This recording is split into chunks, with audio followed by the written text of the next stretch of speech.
बिस्मिल्लाहिर्रहमानिर्रहीम। अस्सलाम वालेकुम। मैं हूं मोहम्मद ज़मीर और अभी हमारी मुलाकात हुई है इमरान खान साहब से, चेयरमैन तहरीक इंसाफ साबिक़ वज़ीर आज़म पाकिस्तान इमरान खान साहब से यूट्यूबर्स की मुलाकात हुई है। लंबी नशिस्त हुई है, तकरीबन अराउंड about 2 घंटे की ये मुलाकात थी और इस मुलाकात में खान साहब ने उन तमाम सवालों के जवाब दिए हैं जो पिछले 2-3 रोज़ से आपको मीडिया पर नज़र आ रही हैं और डिस्कशन की जा रही है, चाहे वो इसराइल का मामला हो, चाहे लॉन्ग मार्च 2 का मामला हो, चाहे आपको एस्टेब्लिशमेंट के हवाले से जो चीज़ें नज़र आ रही हैं। और एक बहुत बड़ा जो सवाल उठाया जा रहा है कि क्या पाकिस्तान तहरीक इंसाफ ने ये फ़ैसला कर लिया है कि दोबारा असम्बलियों में वापसी के हवाले से जो ख़बरें आपको सुनने को मिल रही थी, तो क्या पाकिस्तान तहरीक इंसाफ ने फ़ैसला कर लिया और इसके साथ साथ इमरान खान के इस वक्त एस्टेब्लिशमेंट के साथ क्या तल्लुकात हैं। जो डील की बातें हो रही हैं, बहुत सारी चीज़ें थी और खान साहब ने बड़े वाज़े और क्लियर अंदाज में चीज़ों को जवाब दिए हैं। तो सबसे पहले जब खान साहब आए कॉन्फ्रेंस हॉल में, तो खान साहब की जो बॉडी लैंग्वेज थी, जो खान साहब का जो पुरएतमाद चेहरा था, वो ये बता रहा था कि इमरान खान भरपूर तरीके से ये जंग लड़ने को तैयार हैं। अगर इमरान खान साहब को अकेले भी ये जंग लड़ना पड़ी तो वो ये जंग लड़ेंगे और उनका जो पुरएतमाद चेहरा था वो ये चीज़ें बता रहा था कि इमरान खान साहब जो है बिल्कुल मायूस नहीं है और हो सकता है कि इमरान खान साहब के जो कारकुनान हैं, जो लीडरशिप है, वो मायूस हो, लेकिन इमरान खान साहब जो है वो पुरएतमाद नज़र आ रहे हैं। सबसे पहले तो उन्होंने आकर ब्रीफिंग दी है और उन्होंने वही चीज़ें बताई हैं जो आपको प्रेस कॉन्फ्रेंसेस में और उनके जलसे में चीज़ें नज़र आती हैं कि मैं इस इम्पोर्टेड हुकूमत को नहीं तस्लीम करूँगा किसी सूरत। और जिस तरीके से साजिश करके निकाला गया है, तो इमरान खान साहब ने आज की जो मीटिंग में ख़ास तौर पर जब वो पहुँचे तो 1-2 लोगों की जानिब से कहा गया कि खान साहब आपका जो स्पिरिट है वो आपका कैसा है। तो खान साहब हंसने लगे और खान साहब ने मुस्कुरा कर जवाब दिया कि आप परेशान ना हो, आपका कप्तान जो है वो आखिरी गेंद तक लड़ने वाला कप्तान है। और खान साहब ने कहा कि जो सोशल मीडिया का किरदार है ख़ास तौर पर इस वक्त, इसको आप कभी भी जो है इसको आप निगलेक्ट नहीं कर सकते। सोशल मीडिया की वजह से आज जो इतना बड़ा नैरेटिव दुनिया भर में जो इस वक्त आपको नज़र आ रहा है, जो इम्पोर्टेड हुकूमत के ख़िलाफ़ आपको नैरेटिव नज़र आ रहा है और जिस तरीके से आपको एक हाइप नज़र आ रही है, इसका जो क्रेडिट है वो सोशल मीडिया है और सोशल मीडिया की वजह से आज इतना सारा जो माहौल बना हुआ है। उन्होंने कहा कि एक वक्त था, अयूब खान साहब का दौर था, जब एक इख्बार होता था, अब उसको मैनेज कर लेते थे, अपनी मर्ज़ी की चीज़ें करवा लेते थे, लेकिन अब वक्त बदल चुका है, अब सोशल मीडिया का ज़माना है। और दूसरी जानिब उन्होंने कहा कि ये जरदारी, नवाज शरीफ, जितने भी लोग हैं, अब ये लोग इलेक्शन से भाग रहे हैं। अब ये चाहती हैं कि जो है वो इलेक्शन का सामना ना करना पड़े, क्योंकि उनको इस बात का अंदाज़ा हो गया है कि अवाम उनको बुरे तरीके से इस बार रिजेक्ट करेगी। लेकिन इमरान खान साहब ने एक बात की, तो पूरी जो एक कॉन्फ्रेंस थी, जो लोग बैठे हुए थे, उन्होंने कह कर लगाया कि मरीम नवाज़ जो है, उन्होंने कहा कि वो हमारा सबसे बड़ा एसेट है और मरीम नवाज़ ऐसी चीज़ें कर जाती हैं जिसका फ़ायदा जो है वो पाकिस्तान तहरीक इंसाफ को होता है। और उन्होंने एक लेटर नोट में कहा कि मरीम नवाज़ जो वो हमारा एसेट है और मरीम नवाज़ जो है वो आपको पता है कि जिस किस्म की वो चीज़ें करती हैं। बहरहाल उन्होंने कहा है कि मेरी किसी मुल्क से कोई लड़ाई नहीं है, हम किसी की ग़ुलामी तस्लीम नहीं करेंगे और हम इस इम्पोर्टेड हुकूमत को आखिरी जो है हद तक हम जाएंगे इसको मंतकी अंजाम तक पहुँचाने के लिए। तो जब सवाल जवाब की नशिस्त हुई तो असदुल्ला खान साहब की जानिब से एक सवाल किया गया। सबसे पहले उन्होंने सवाल किया, उन्होंने कहा खान साहब ये बताइएगा कि जो ज़िमनी इंतखाबात हो रहे हैं, आपका क्या स्टांस है कि ज़िमनी इंतखाबात में जा रहे हैं या नहीं जा रहे। दूसरी जानिब जो असम्बलियों से इस्तीफ़ों का मामला है उस पर आपका क्या जो है वो स्टांस है। और इसके साथ साथ उन्होंने कहा कि आपने जो नंबर्स ब्लॉक किए थे, क्या अभी तक वो ब्लॉक हैं या आपने अनब्लॉक कर दिए हैं।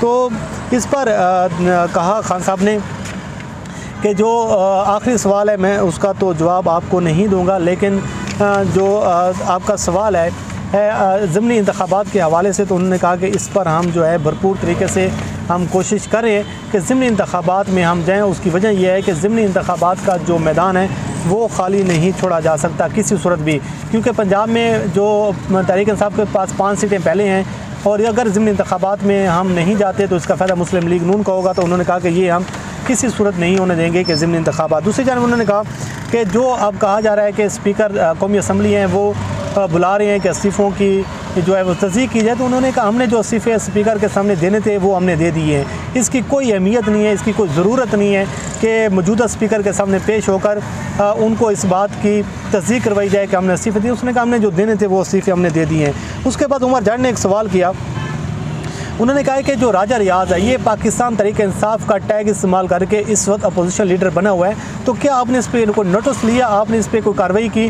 तो असद उमर साहब की जानिब इमरान खान साहब ने देखा कि हमने उनको नोटिस नहीं भेजा था।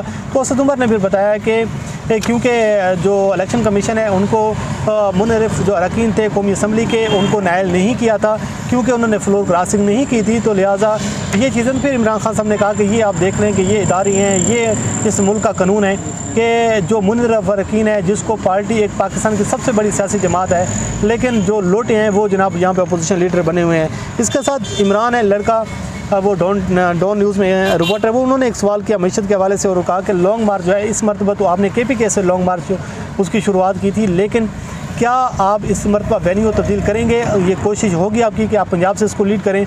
तो खान साहब ने कहा कि ये जो हिकमत अमली है ये अभी मैं डिस्क्लोज़ नहीं कर सकता, ये अभी मैं नहीं बता सकता कि मैंने लॉन्ग मार्च जो है वो कहाँ से मैंने इसको लीड करना है, कहाँ से मैंने लीड नहीं करना, लेकिन ये है कि इस मरतबा हम भरपूर तैयारी के साथ निकलेंगे।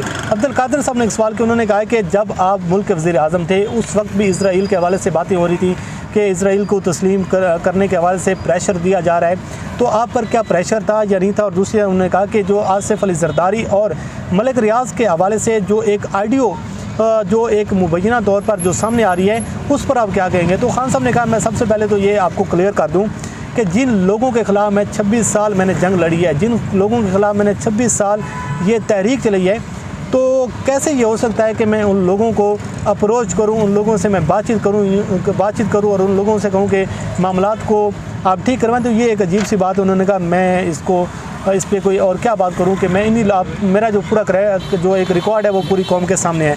तो उन्होंने कहा कि इस पर भी कोई दूसरी राय नहीं है कि प्रेशर ज़रूर था, लेकिन मैं ये नहीं बताऊँगा कि प्रेशर किस मुल्क की तरफ से था, ये मैं आपको नहीं बताऊंगा कि किसने प्रेशर डाला, लेकिन प्रेशर ज़रूर था कि इसराइल को तस्लीम किया जाए। लेकिन इस वक्त पूरी कोशिश की जा रही है कि इसराइल को तस्लीम करवाया जाए, और जो अमेरिका को खुश करवाने वाले लोग हैं, जो अमेरिका को खुश करने के लिए बूट पॉलिश करने वाले लोग हैं, वो अमेरिका को खुश करने के लिए अब इस किस्म की हरकतें कर रहे हैं। तो उन्होंने कहा है कि जिस दिन आपने इसराइल को तस्लीम किया तो समझें आपने कश्मीर का मुकदमा उसी दिन आपने जो है वो भारत की झोली में डाल देना है और आप मुकदमा जो है वो हार जाएंगे।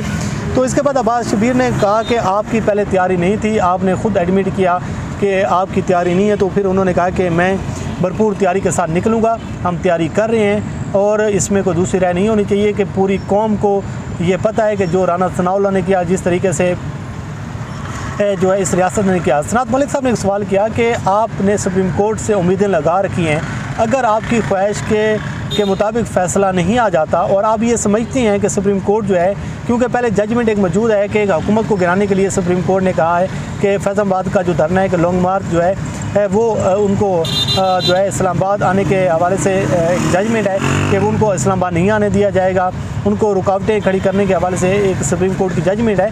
तो आप क्या समझती हैं कि आपके मुताबिक फ़ैसला नहीं आता तो आपकी हिकमत अमली क्या होगी?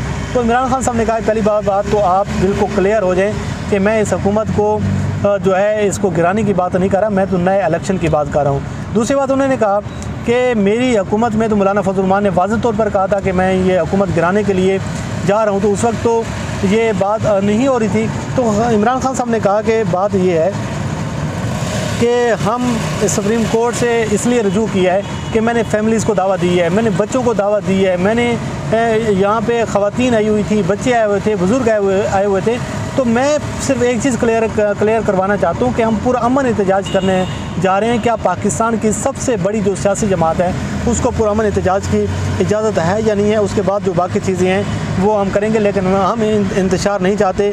और इमरान खान साहब ने कहा कि मेरी ना किसी से बात हुई है, ना डील हुई है, ना किसी किस्म की मेरी जो है बैकडोर राब्ते हैं। हम ये चाहते हैं कि पुरअमन तरीके से जो है ये इलेक्शन करवाएं, अदरवाइज़ नहीं करवाते तो फिर हम इलेक्शन के लिए हम धरना देंगे। साकिब बशीर साहब ने सवाल किया कि मार्च को रोकने के लिए एक तासुर ये भी था कि इस हुकूमत को एस्टेब्लिशमेंट की सपोर्ट हासिल थी, तो आप क्या समझती हैं कि एस्टेब्लिशमेंट जो है वो उनको सपोर्ट कर रही थी, और इस बार क्या आप समझते हैं कि हुकूमत जो है वो आपको रोकने में नाकाम होगी। तो इमरान खान ने कहा कि मेरी कोई इन्फॉर्मेशन नहीं है कि एस्टेब्लिशमेंट उनके पीछे थी, एस्टेब्लिशमेंट की वजह से उन्होंने ये सब कुछ किया। लेकिन राना सनाउल्लाह का जो पीछे मासी है वो सबके सामने है कि उन्होंने 20-22 लोग कत्ल किए हैं। वो पूरी दुनिया के ये चीज़ें सामने हैं कि राना सनाउल्लाह ने जो मालर टाउन में किया। तो ये चीज़ें हैं। उन्होंने कहा कि मैं ये नहीं समझता कि एस्टेब्लिशमेंट थी या नहीं थी, मेरी इस सवाल से कोई इन्फॉर्मेशन नहीं है। नजमुल हसन बाजवा ने सवाल किया कि एक मीडिया में पिछले 2-3 दिन से ये तासुर सामने आ रहा है कि आप दोबारा असम्बलियों में जाने को तैयार हैं। तो अगर आप असम्बलियों में जाने को तैयार हैं तो क्या आपकी जो मूवमेंट थी वो डैमेज नहीं होगी? तो खान साहब ने कहा इसका कोई 0% भी चांस नहीं है कि हम दोबारा असम्बलियों में जाएंगे। और इमरान खान साहब ने कहा कि अगर कोई ये सोच रहा है कि मैं असम्बलियों में दोबारा चला जाऊँगा, मैं इन लोगों को कबूल कर लूँगा, तो वो ये गलत सोच रहा है। ऐसा नहीं होगा। और इन असम्बलियों में वापस जाने का मकसद ये है सीधा कि मैं जनाब इस इम्पोर्टेड हुकूमत को मैं तस्लीम कर लूँ और इस हुकूमत को मैं जो है वो तस्लीम किसी सूरत नहीं करूँगा। तो इसके बाद सदीक जान साहब ने एक सवाल किया जिसमें सदीक जान साहब ने कहा कि आर्मी चीफ़ की तकरीरी के हवाले से है कि आप क्या समझते हैं कि शहबाज शरीफ जो हैं वो किस को आर्मी चीफ़ लगा सकते हैं और आर्मी चीफ़ की तकरीरी के हवाले से। तो उन्होंने कहा कि ये बातें जो हैं मैंने तो सोचा नहीं था कि आर्मी चीफ़ को लगाऊंगा या नहीं लगाऊंगा। बहरहाल इमरान खान साहब ने इसका गोल मोल जवाब दे दिया है। लेकिन एक चीज़ वाज़ेह है कि इमरान खान साहब जो है वो असम्बलियों में नहीं वापस जा रहे। दूसरे नंबर पर यह है कि जो लॉन्ग मार्च है वो मशरूत कर दिया गया है सुप्रीम कोर्ट ऑफ पाकिस्तान से। तीसरे नंबर पर यह है कि ज़िमनी इंतखाब जो है उसमें तहरीक इंसाफ भरपूर तरीके से हिस्सा ले रही है। और चौथे नंबर पर यह है कि इमरान खान साहब जो हैं खुलकर अभी फ़िलहाल एस्टेब्लिशमेंट के हवाले से किसी किस्म का जवाब देने के लिए तैयार नहीं थे या फिर वो देना नहीं चाह रहे थे। बहरहाल ये कुछ तफसीलात थी जो आपके सामने रखी हैं। खान साहब पूरे एतमाद दिखाई दे रहे हैं, मुतमईन दिखाई दे रहे हैं और वो ये कह रहे हैं कि इस मरतबा हम पूरी तैयारी के साथ निकलेंगे। तो ये कुछ तफसीलात थी जो आपके सामने रखी हैं। अल्लाह करीम आपको हामी नासर हो। मुझे दीजिए इजाज़त। अल्लाह हाफ़िज़।